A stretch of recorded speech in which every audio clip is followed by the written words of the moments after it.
जैसे कि आप सभी जानते हैं, सच की हमेशा जीत होती है और हमारी एक छोटी सी प्रयास आप तक बड़ी खबर पहुंचाती है। तो स्वागत करते हैं आप सभी का STS न्यूज़ चैनल पर। आगे बढ़ने से पहले आप इस वीडियो को लाइक और चैनल को सब्सक्राइब जरूर कर ले और साथ में बेल आइकन भी प्रेस कर ले। चलिए बढ़ते हैं खबरों की ओर। और आप किस राज शहर से न्यूज को देख रहे हैं, कमेंट में जरूर लिखिए।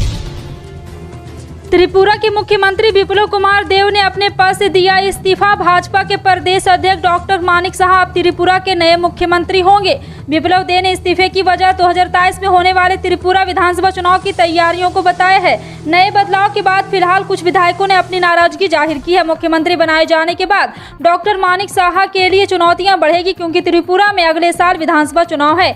चुनौतियां इसलिए भी है क्योंकि चुनाव में 1 साल से भी कम समय है। हालांकि त्रिपुरा में नवंबर 2021 में हुए चुनाव में सभी 13 नगर निकायों में बीजेपी को मिली जीत का श्रेय मानिक साहा को ही दिया गया है। 8 जनवरी 1953 को जन्मे मानिक साहा त्रिपुरा के 11वें मुख्यमंत्री बन गए हैं। बिहार में जातीय जनगणना को लेकर जारी सियासत अब राजनीतिक रंग लेने जा रही है। बिहार में जदयू और बीजेपी में इस मसले को लेकर सब कुछ ठीक नहीं चल रहा है। अभी कृषि मंत्री अमरेंद्र प्रताप सिंह के उस बयान को 24 घंटे नहीं बीते जिसमें उन्होंने तेजस्वी के इशारे पर सरकार नहीं चलने देने की बात कही थी। उसके तुरंत बाद उपेंद्र कुशवाहा इस मसले पर मैदान में कूद चुके हैं। मामला अब धीरे धीरे नीतीश कुमार के हाथों से निकलकर जदयू के अन्य नेताओं के बयानों में उलझता जा रहा है। अब बीजेपी पर कड़ा प्रहार करते हुए उपेंद्र कुशवाहा ने कहा है कि बीजेपी की वजह से जातीय जनगणना में देरी हो रही है। जदयू संसदीय बोर्ड के अध्यक्ष कुशवाहा ने यह बयान दिया है कि बीजेपी नेताओं को उकसाने के लिए काफी है। वहीं उपेंद्र कुशवाहा के जवाब पर बोलते हुए बीजेपी नेताओं ने कहा है कि उपेंद्र कुशवाहा बिल्कुल गलत बात कर रहे हैं। बीजेपी प्रवक्ता रामसागर सिंह ने उपेंद्र पर भी हमला किया है। और आपको बता दें कि सियासी जानकारों की माने तो उपेंद्र कुशवाहा ने मधुमक्खी के छत्ते में हाथ डाल दिया है।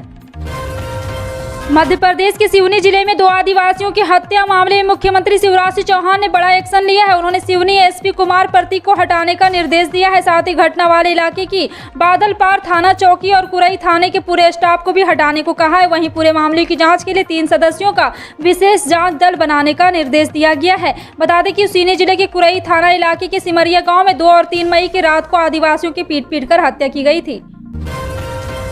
अगर आज आपका ट्रेन से सफर करने का प्लान है तो आपके लिए जरूरी खबर है। जी हां, आपको बता दें कि कहीं जाने के लिए रिजर्वेशन करा रखा है तो यह आपके लिए भी जरूरी है। रेलवे ने कुछ ट्रेनों को आज रद्द करने का फैसला लिया है। इसके साथ ही कुछ ट्रेनों के समय और रूट में भी बदलाव किया है। आपका भी टिकट हो रखा है तो उससे पहले पूरी लिस्ट जरूर चेक कर ले। आपको बता दें कि इस समय कई रूट्स पर मुरम्मत और निर्माण का काम चल रहा है, जिसकी वजह से ट्रेनों के रूट्स में बदलाव किया जा रहा है या फिर उनको कैंसिल किया जा रहा है। साथ ही कई ट्रेनों को शॉर्ट टर्मिनेट करने का भी फैसला लिया। बता दें, दिल्ली मंडल के होलांबी कला मंडली में स्टेशनों के बीच मरम्मत का काम चल रहा है। वाराणसी के ज्ञानवापी परिसर में कोर्ट कमिश्नर का सर्वे पहले दिन पूरा हो गया है और जिसके बाद ये सर्वे आज भी जारी रहेगा। आज पहले दिन का सर्वे खत्म होने के बाद ज्ञानवापी मस्जिद में सबसे पहले जोहर यानी कि दोपहर की नमाज अदा की गई, जिसमें 100 से 125 नमाजी शामिल हुए। इस दौरान मस्जिद में शांति का माहौल रहा। वहीं एबीपी न्यूज के संवाददाता मोहम्मद मोइन ने भी सर्वे के बाद हुई सबसे पहली नमाज इसी मस्जिद में पढ़ी और यहाँ का जायजा लिया। एबीपी न्यूज के संवाददाता मोहम्मद मोइन ने बताया है कि मस्जिद में मौजूद तमाम नमाजियों ने खामोशी के नमाज पढ़ी और चुपचाप वापस चले गए। तेज धूप, गर्मी और गर्म हवाओं ने देश में कहर ढा दिया है। देश के कई राज्य दिल्ली, उत्तर प्रदेश, हरियाणा, राजस्थान, पंजाब, बिहार और मध्य प्रदेश में पारा 44 से 45 डिग्री के लगभग बना हुआ है। आलम यह है कि गर्म हवाओं ने लोगों का जीना मुहाल कर दिया है। दोपहर में लोगों का घरों से निकलना मुश्किल हो गया। इस बीच मौसम विभाग ने बताया है कि इन राज्यों में दिन भर लू का प्रकोप रहा और आज भी स्थिति ऐसी ही बनी रहेगी। दिल्ली में भी आज तक मौसम का यही हाल रहेगा। मुंबई में शिवसेना विशाल रैली का आयोजन कर रही। इस रैली को मुख्यमंत्री उद्धव ठाकरे के बयान पर संबोधित करेंगे। आज की रैली में उद्धव हिंदुत्व के मुद्दे पर मनसे और बीजेपी का जवाब देने वाले हैं। वहीं इससे पहले शिवसेना सांसद संजय राउत ने हिंदुत्व को लेकर बड़ा बयान दिया। उन्होंने कहा कि महाराष्ट्र में नकली हिंदुत्ववादियों की फौज खड़ी हो गई है। ऐसे लोगों को जवाब देने के लिए शिवसेना की रैली हो रही है। उन्होंने बीजेपी पर भी निशाना साधा और कहा कि शिवसेना ने भारतीय जनता पार्टी का साथ छोड़ा, हिंदुत्व का नहीं। भारतीय जनता पार्टी यानी हिंदुत्व नहीं। संयुक्त अरब अमीरात के राष्ट्रपति शेख खलीफा बिन जायद अल नहायान का शुक्रवार को निधन हो गया था, जिसके बाद राष्ट्रपति की कुर्सी खाली हो गई थी। अब शेख मोहम्मद बिन जायद अल नहायान यूएई के अगले राष्ट्रपति होंगे। बता दें कि 13 मई को संयुक्त अरब अमीरात के राष्ट्रपति और अबू धाबी के शासक हिज हाइनेस शेख खलीफा बिन जायद अल नहायान का निधन हो गया था। संयुक्त अरब अमीरात के राष्ट्रपति मामलों के मंत्रालय ने राष्ट्रपति शेख खलीफा बिन जायद अल नहायान को निधन पर दुख व्यक्त करते हुए 40 दिनों का शोक रखने की घोषणा की। इसके अलावा सभी मंत्रालय और प्राइवेट सेक्टर परिसर में 3 दिन तक कामकाज बंद होगा। पंजाब के मुख्यमंत्री भगवंत मान ने शनिवार को कहा है कि उनकी सरकार राज्य की जेलों में वीआईपी सेल को प्रशासनिक खंड में परिवर्तित करने जल्द ही वीआईपी संस्कृति को समाप्त कर देगी। मान ने एक वीडियो संदेश में कहा है कि जेलों को सही मायने में सुधार गृह में परिवर्तित किया जाएगा। मुख्यमंत्री ने जेल प्रशासन में सुधार के लिए अपनी सरकार की मंशा व्यक्त करते हुए कहा है कि पिछले 50 दिनों में तलाशी अभियान के दौरान विभिन्न जेल से 700 से अधिक मोबाइल फोन बरामद किए गए, जिनका इस्तेमाल गैंगस्टर और जेल में अपराधियों द्वारा किया जा रहा था। आधार कार्ड को लेकर बड़ी खबर सामने आ रही है। मुख्य निर्वाचन आयुक्त सुशील चंद्रा ने कहा है कि सरकार आधार कार्ड को मतदाता सूची से जोड़ने पर नियम जल्द ही जारी कर सकती है। उन्होंने कहा है कि मतदाताओं के लिए आधार की जानकारियां साझा करना स्वैच्छिक होगा, लेकिन ऐसा न करने वाले लोगों को पर्याप्त वजह बतानी होगी। चंद्रा ने यह भी कहा है कि चुनाव आयोग ने उन 5 राज्यों में टीकाकरण अभियान में तेजी लाने में अहम भूमिका निभाई, जहाँ इस साल मार्च में विधानसभा चुनाव सम्पन्न हुए। उन्होंने कहा कि यह सुनिश्चित करने के लिए ऐसा किया गया ताकि मतदाता और चुनाव ड्यूटी में शामिल लोग कोरोना वायरस के सुरक्षित रहें। चंद्रा ने शनिवार की शाम को सेवानिवृत्ति हो रहे हैं। महाराष्ट्र और कर्नाटक के बाद अब अवैध लाउडस्पीकर हटाने की मांग जम्मू कश्मीर तक पहुंच गई है। जम्मू नगर निगम का एक प्रस्ताव लाया गया है जिसमें अवैध लाउडस्पीकर को तत्काल प्रभाव से हटाने की मांग की गई है। जम्मू नगर निगम के मेयर चंद्र मोहन गुप्ता ने बताया कि जम्मू कश्मीर के वार्ड नंबर 3 में पुराने शहर क्षेत्र के पार्षद नरोत्तम शर्मा ने अवैध लाउडस्पीकर के हटाने की मांग करते हुए एक प्रस्ताव पेश किया है। उन्होंने कहा है कि हम इस पर चर्चा करेंगे और कानून के अनुसार निर्णय लेंगे। लाउडस्पीकर की वजह से आवाज में बीमार लोगों, छात्रों और आम आदमी को परेशानी होती है, लेकिन वो किसी से कह नहीं पाते। दुनिया के अजूबों में शामिल ताजमहल के विवाद के बीच एएसआई का दावा है कि इसके नीचे बने 22 कमरों में कोई रहस्य नहीं है। मेंटेनेंस के लिए वो अक्सर इन कमरों को खोलकर साफ सफाई करते रहते हैं।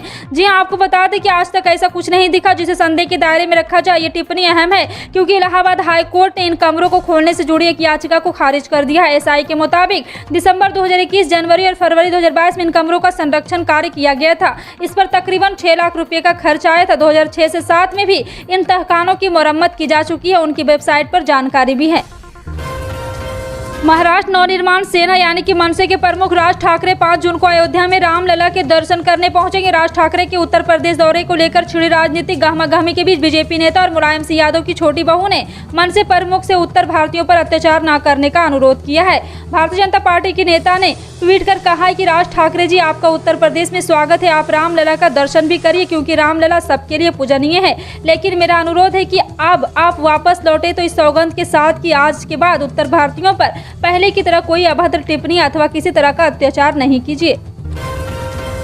बसपा के पूर्व एमएलसी और खनन माफिया हाजी इकबाल उर्फ बाला को इलाहाबाद हाई कोर्ट से बड़ी राहत मिली है। कोर्ट ने बसपा के पूर्व एमएलसी और उनके चारों बेटों की अग्रिम जमानत मंजूर कर ली है। इसके साथ कोर्ट ने बेनामी संपत्ति पर सहारनपुर पुलिस की सीज करने की कार्रवाई पर भी रोक लगा दी। यह आदेश इलाहाबाद हाई कोर्ट के justice Vivek Kumar C single bench ने दिया है। बता दें कि इलाहाबाद हाई कोर्ट में अग्रिम जमानत की अर्जी पूर्व एमएलसी इकबाल और उनके बेटे जावेद अलीशान, मोहम्मद अफजल और अब्दुल वाजिद की ओर से दाखिल की गई थी।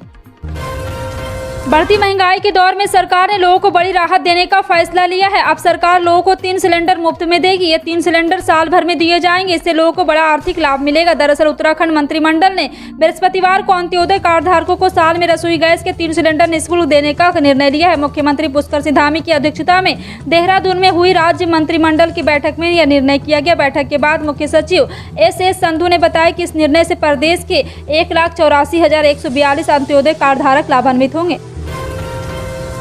राज्य में त्रिस्तरीय पंचायत चुनाव के पहले चरण में 21 जिलों के 1127 पंचायतों में शांतिपूर्ण तरीके से शनिवार को शांतिपूर्ण तरीके से मतदान संपन्न हो गया। राज्य निर्वाचन आयोग के सचिव राधेश्याम प्रसाद ने एनडीटीवी ऑनलाइन को बताया कि प्रारंभिक रिपोर्ट के अनुसार पहले चरण में करीब 68% से मतदान के द्वारा अपने मताधिकार का प्रयोग किया गया। जानने की संभावना, हालांकि जिला निर्वाचन पदाधिकारी से मतदान को लेकर अंतिम रिपोर्ट मिल जाने की पूरी राज्य भर में पहले चरण में मतदान प्रतिशत का पूरा आधिकारिक आंकड़ा जारी किया गया है। जी हाँ, आपको बता दें कि एक बार फिर से झारखंड में अच्छी तरीके से और पूर्ण रूप से मतदान हुआ है। तमिलनाडु के उच्च शिक्षा मंत्री के पोनमुडी के हिंदी भाषियों को लेकर की गई टिप्पणी पर कुमार विश्वास ने तंज कसा है। पोनमुडी ने कहा था कि हिंदी बोलने वाले तो हमारे यहाँ पानी पूरी बेच रहे हैं। उनके बयान पर पलटवार करते हुए कुमार विश्वास ने फेसबुक पोस्ट में लिखा है कि हम गोलगप्पे बेचकर भी खुश हैं और इसी माँ हिंदी की कृपा से हिंदी की ही कविता सुनाने चार्टर प्लेन से यात्रा करते हुए गोलगप्पे खाकर तृप्त हूँ। जबान ठीक रखोगे भाई तो स्वाद भी ठीक रहेगा। जानिए और क्या कहा। जी हाँ, आपको बता दें कि कुमार विश्वास ने फेसबुक पोस्ट में लिखा, हमारी तमिल मौसी किसी के प्रिय पुत्र भाई के पोन मोदी जी, हम हिंदी माँ के बेटे बेटियों तो हर लाल में और गौरवान्वित हैं कि भारतीय भाषा की यशस्वी परिवार में जन्म लिया है। कच्चे तेल की कीमत फिर से $110 प्रति बैरल के पास पहुंचने की इस बीच सरकारी तेल कंपनियों ने शनिवार को लगातार 38वें दिन पेट्रोल और डीजल के दाम में कोई परिवर्तन नहीं किया। वैश्विक बाजार में कच्चा तेल के भाव एक बार फिर $100 के पार चल गया है, जिसके कारण घरेलू बाजार में पेट्रोल डीजल के दाम में फिर से हलचल देखी जा सकती। देश में पेट्रोल डीजल की कीमत 137 दिनों की स्थिरता के बाद गत 22 मार्च से बढ़नी शुरू हुई है। फिलहाल आपका इन सभी खबरों पर क्या कहना है, कमेंट सेक्शन में टाइप करके जरूर बताएं। पल पल की अपडेट जानने के लिए जुड़े रहें आप अपने NTS न्यूज चैनल से। मिलते हैं अगली बड़ी खबर में, तब तक के लिए जय हिंद।